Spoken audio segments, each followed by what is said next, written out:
Day 491 of Not Cutting My Hair until Man United win 5 games in a row. We're closer than ever now. 4 down, 1 to go. Manchester United fans, anyone who knows this guy needs to urgently tell him to start looking for the best barbing salon in the UK, and not just any regular place. I'm talking about the absolute best barbing salon in the entire country. Because this is not just about getting just any haircut anymore. This time, he has to go completely bald. We United fans don't want to see one single strand of hair left on his head, not even one. Because this agenda has lasted for a very long time. It has been 491 days, and if it's finally going to end, then it has to end properly, it has to end loudly, and it has to end in style. Do you even realize how many people have used this guy as a tool to mock us as Manchester United fans? They laughed at us, they said this guy would never cut his hair in his entire life. Some even joked that his hair would touch his toes before he ever went near a clipper. And you know what they really meant by that? What they were actually saying was that Manchester United would never win 5 games in a row again in our lifetime. This agenda has been hanging over us for a very long time, and at some point we have to move past it, close this chapter, and focus fully on squeezing the best possible results from our remaining matches so we can finish this season on a very high note and return to the Champions League where we belong.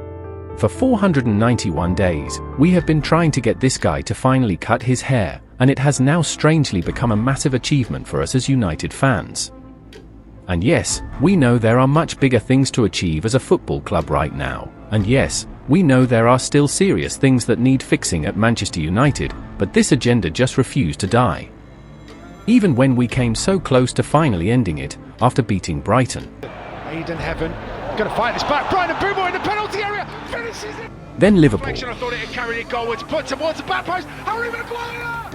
And also Sunderland. Manchester United, and Burmo gets the cross in, finds Mason Mount, It all came crashing down at Nottingham Forest. And since that day, we haven't even come close again to winning 5 games in a row. But Michael Carrick arrived at Manchester United, and suddenly everything has changed.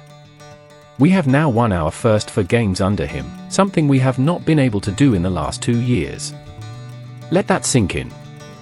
When Carrick got this job, nobody believed he could change Manchester United, not even close, talk less of winning 4 games in a row. And if we're being honest, even us as fans did not expect this to happen, especially when we looked at the difficult run of fixtures lined up ahead of us. It looked almost impossible. But then he came in and defeated Manchester City, and immediately they shouted manager bounce. Then he went to the Emirates and beat Arsenal, and they said it was just 2 wins, that we always turn up against big teams. Then we defeated Fulham at Old Trafford, and suddenly the story changed again. They said it wasn't convincing, that we only scored late to win the game. And now we have beaten Tottenham, and once again they found another excuse, saying Tottenham had a red card. But they conveniently forget that the same thing happened to us last season, when we went a man down against Tottenham and they beat us, and nobody said it was because of the red card. Now, if you still believe that beating 3 of the big 6 in your first 4 games at Manchester United is just a coincidence or a simple manager bounce, something that many coaches wouldn't even survive attempting, then maybe you are being biased. Because what Michael Carrick has achieved in just his first 4 games is absolutely massive. This is not something small, and it is definitely not normal.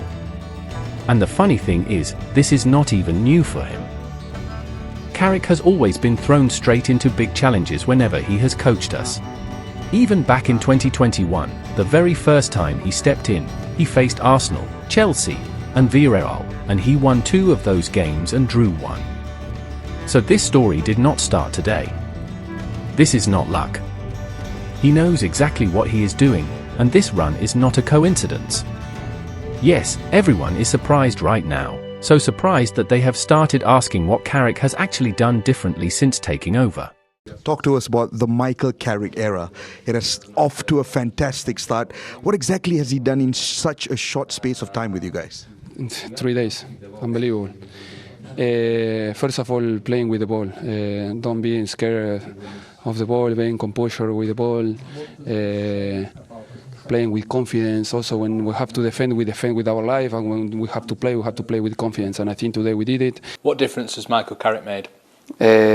in short time, for me, I said already, I'm impressed about him, about his body language, his energy, his communication as well, the staff as well, very close to the players, the way he trusts the players, the way he talks, the way he connects with each other. And for me, when you touch my heart, I will give everything for you. And he touched it already, and you can see that on the pitch we give everything.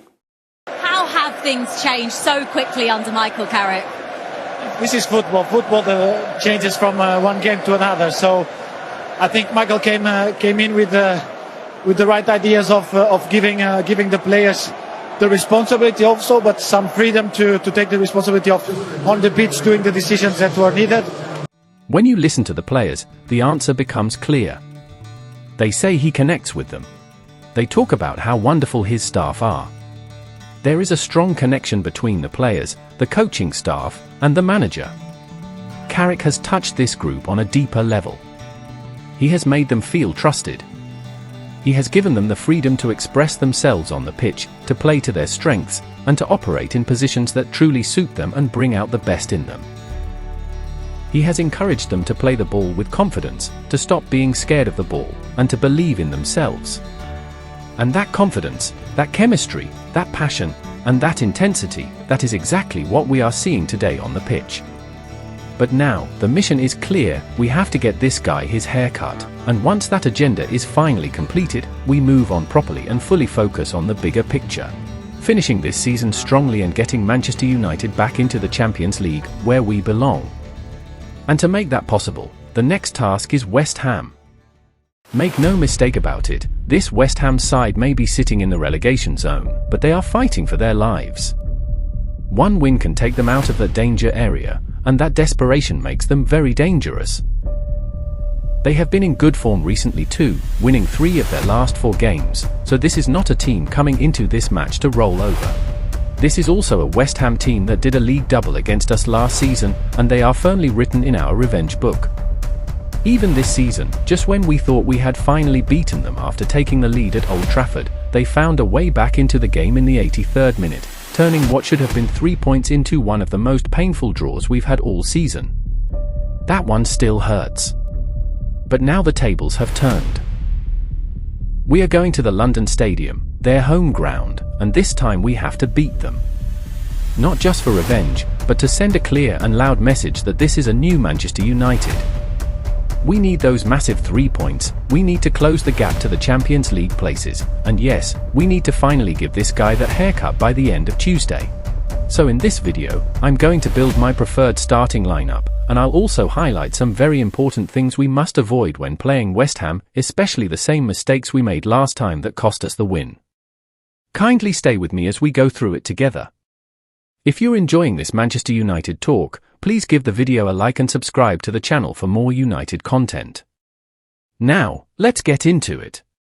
Let's start with the lineup, because this is where everything begins. At the back, in goal, we go with Lamans, no debate there. In the defensive line, on the left back position we go with Luke Shaw, and on the right back we stick with Dalot. For the central defensive pairing, we go with Lisandro Martinez and Harry Maguire. That combination gives us balance, aggression, leadership, aerial strength, and composure on the ball. Moving into midfield, we set up with a double pivot of Mainu and Casemiro. This is the engine room. One gives us energy, legs, and progression, the other gives us experience, control, and protection. Ahead of them, playing in that advanced midfield role, we go with Bruno Fernandes, the heartbeat of this team and the player that connects everything together. Then in attack, on the left side we go with Mateus Cunha, on the right side we go with Ahmad, and leading the line as the big man up front is Mbumo. Now, this is an unchanged starting 11 from our last game, and that is very important. There is a clear reason for this, you don't change what is working when there is no reason to do so. Michael Carrick has found his first 11 in his first 4 games, and that is massive. A team needs stability. When players play together consistently, chemistry builds naturally, understanding improves, movements become automatic, and confidence grows. Constant changes only slow that process down. So like I always say, there is no point fixing what is not broken. This team has earned the right to start again. With that settled, now let's get into the tactics proper.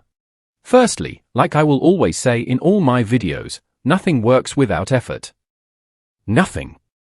You can talk about formations, you can draw tactics on a board, you can name the best players in the world, but without hunger, without grit, without passion, without fight, all of it is useless. It means absolutely nothing. Everything I am about to say after this point will count for nothing if these players do not give everything for the badge on their chest. And the good thing is, we have seen it already. We have seen the fight, we have seen the hunger, we have seen the passion and the grit, and look at what it has given us in the last 4 games. That didn't happen by accident. That came from players who were ready to suffer, ready to run, ready to battle for every ball. And this game against West Ham cannot be any different. In fact, it has to be even more intense. We have to show more hunger, more desire, more commitment than them. From the very first whistle to the very last second of the game, this team has to fight. Not for tactics, not for formations, but for pride, for the badge, and for everything Manchester United stands for. Secondly, before I even begin to talk about how we can exploit West Ham, we have to go back and talk about the mistakes we made against them in the first leg, because if we don't learn from that, then nothing else matters. We took the lead in that game in the 58th minute, and instead of killing the game, instead of pushing for the second goal, we started relaxing. We dropped our intensity, we slowed the tempo, and we allowed West Ham to grow into the game. And the moment we did that, we handed them confidence on a plate, we started sitting back, we allowed them to have the ball, we allowed them to settle, and sooner or later, they punished us. This West Ham side is very, very dangerous when you give them space and belief. You cannot let them feel comfortable. You cannot let them feel like they are back in the game. And that is exactly what we did that day. We stopped playing our game, we stopped being aggressive, and we paid the price. And the scary part is that this wasn't a one-off mistake. We've seen this pattern before. A few months ago, it kept happening again and again. We would be winning games, just 1 goal up, and instead of pushing on, we would relax. We would lose our rhythm, lose our sharpness, and invite pressure. The same thing even happened against Fulham at Old Trafford just 2 weeks ago. We were in control, we were comfortable, and then we took our foot off the gas. What happened? Fulham got back into the game and scored 2 goals. That is a warning sign. So against West Ham, we cannot repeat that mistake. 1 goal is not enough. Sitting back is not an option. Losing tempo is not an option. Because once you allow West Ham into the game, once you give them confidence, they will hurt you. And this is just one of the key things we must get right if we want a different outcome this time. Secondly, this West Ham team is very dangerous on the counter, and they become even more dangerous the moment you allow them to settle into the game and play, especially from the wide areas. This is a side that relies heavily on width. Their full-backs and wingers are not just there to hold shape, they are actively involved in everything they do going forward, and they work together to punish teams that switch off.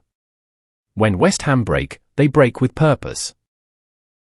They don't just run forward blindly, they run into spaces with speed and intent, and that is where they hurt teams the most. On the counter-attack, they have players like Somerville and Bowen, and those two are a serious problem if you give them space. They have the pace, they have the technique, and they have the confidence to take players on in 1v1 situations. The moment you lose the ball cheaply or push too many bodies forward without protection, they will immediately try to exploit that space behind you. That is why we have to be extremely careful with how we position ourselves when we attack, because West Ham will definitely try to hit us on the break. We also have to be very alert in the wide areas, especially from their right side.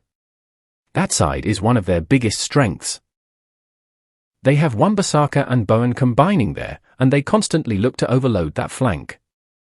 They love to put in crosses from that side, and they are also very good at pulling the ball back into dangerous areas with cutbacks. A lot of their best chances come from those situations, so we cannot allow them to enjoy freedom in those wide zones. That means our full-backs and our wingers must work together as a unit, defensively and offensively. Now, we already know that Cunha is not a natural winger. He loves to drift into midfield, he loves to operate between the lines, and that is part of what makes him effective. But that also means we cannot afford to leave that left side exposed when we are defending. That is why the solution we used in the last game becomes very important again. If you noticed in our last game, Mbeumo was the one who operated more from the left side alongside Luke Shaw, while Cunha played more in that false 9 role. That balance was intentional. It was done to make sure that the left side was never left empty, especially when we didn't have the ball.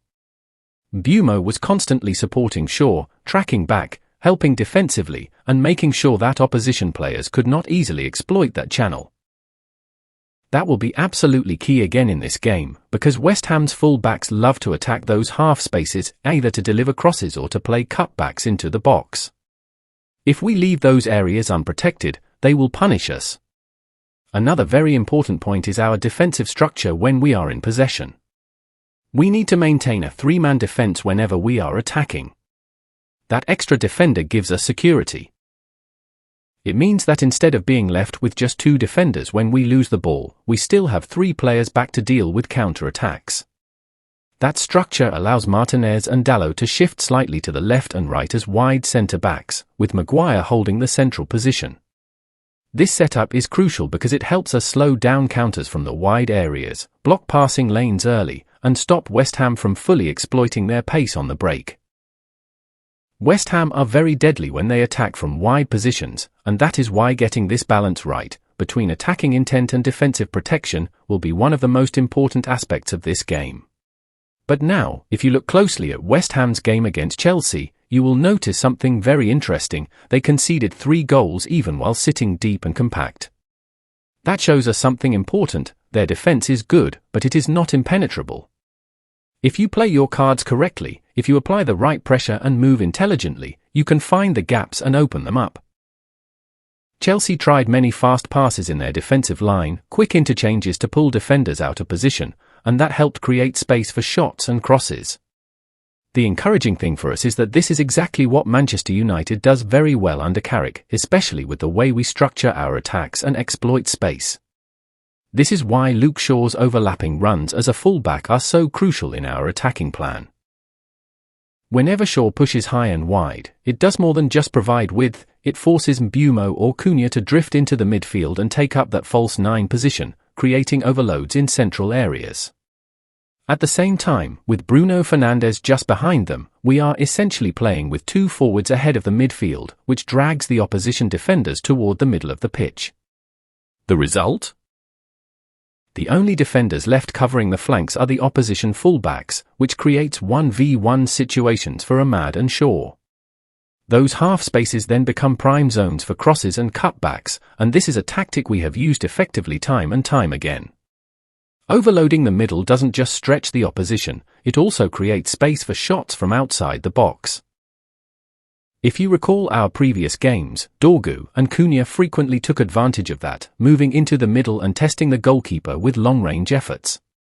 These outside-the-box shots are not just for chance creation, they are also a tool to punish teams that sit deep.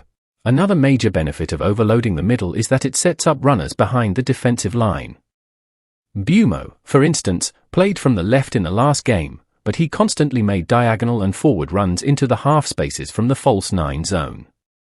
This movement is deliberate, it stretches the defense, creates uncertainty, and provides multiple attacking angles.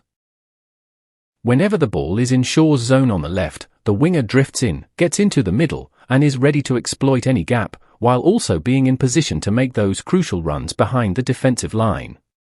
This combination of overlapping fullbacks, central overloads, and intelligent off-the-ball runs is exactly what will be key to breaking down West Ham's defense. In short, the system is about creating numerical superiority in the middle, pulling defenders out of position, opening half spaces on the flanks, and making calculated runs behind the back line. When executed properly, this approach not only unlocks stubborn defenses but also gives us multiple ways to score, whether through crosses, cutbacks, or shots from distance. This is why maintaining this structure will be vital when Manchester United faces West Ham in their stadium. But now, since we are playing away from home, one of the smartest ways to hurt West Ham will be to maintain a disciplined midfield block.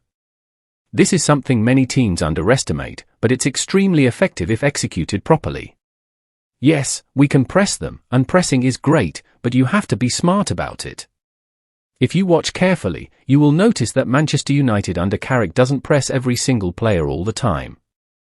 We often do what I like to call half presses. We don't commit too early, we control the spaces, and we wait for the opposition to make a mistake. Here's why that works. We don't press the defenders directly, especially the centre-backs, but we focus on pressing the keeper and the full-backs. While we do that, we overload the midfield, making it very uncomfortable for the opponent to play out. The central defenders then often feel forced to progress the ball themselves, which is exactly what we want. They try to move the ball forward under pressure and in doing so, create space in dangerous areas. The brilliance of this tactic is that it sets a trap. By covering the players they pass to and controlling the passing lanes, we force them to make risky decisions. And the moment they lose the ball, they are already out of position, which allows us to punish them immediately.